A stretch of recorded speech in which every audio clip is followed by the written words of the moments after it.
Election క్యాంపెయిన్లో 18 ఏళ్ళు నిన్న ప్రతి ఆడపిల్లకి నెలకు 15,000 చొప్పున సంవత్సరానికి 18,000 ఇస్తామని చెప్పి ఒక హామీ ఇచ్చారు మహిళలకి.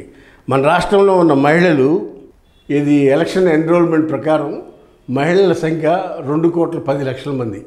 అందులో సుమారు 30 లక్షల మంది 40 లక్షల మంది 60 ఏళ్ళు వయసు పైబడిన వాళ్ళు ఉన్నారు. వాళ్ళని తగ్గించేస్తే 1,80 లక్షలు కానీ 70 లక్షలు కానీ సుమారుగా మహిళా మళ్ళీ అయితే ఉంటారు. ఎవరు 18 ఏళ్ళు నుండి 60 సంవత్సరాలకు మధ్యస్థ వయసు ఉన్నవాళ్ళు 1,60 నుంచి 1,70 లక్షల వరకు ఉండొచ్చు. వాళ్ళందరికీ కూడా సంవత్సరానికి 18,000 రూపాయల చొప్పున ఇస్తా అన్నారు.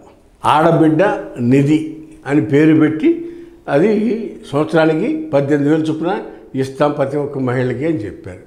సంవత్సరానికి 18,000 చొప్పున ఇస్తా అని చెప్పి ఈ సంవత్సరం కాలం పాటులో ఒక్క మహిళకు కూడా ఆ 18,000 రూపాయలు ఇవ్వలేదు. 3,200 కోట్ల రూపాయలు ఇవ్వాల్సి ఉన్నది హామీ ప్రకారం. కానీ ఒక్క రూపాయి కూడా చంద్రబాబు నాయుడు గారు చెల్లించలేదు. ఒక్క రూపాయి కూడా చెల్లించలా.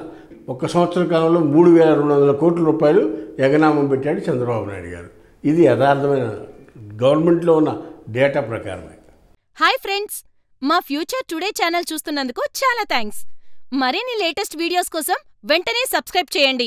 అలాగే ఈ బెల్ని కూడా రింగ్ చేసేయండి. మా లేటెస్ట్ వీడియోస్ నోటిఫికేషన్స్ అన్నీ మీ మొబైల్లో వస్తాయి. మా వీడియోస్ మీకు నచ్చితే లైక్ చేయండి, షేర్ చేయండి, నచ్చకపోతే కామెంట్ చేయండి.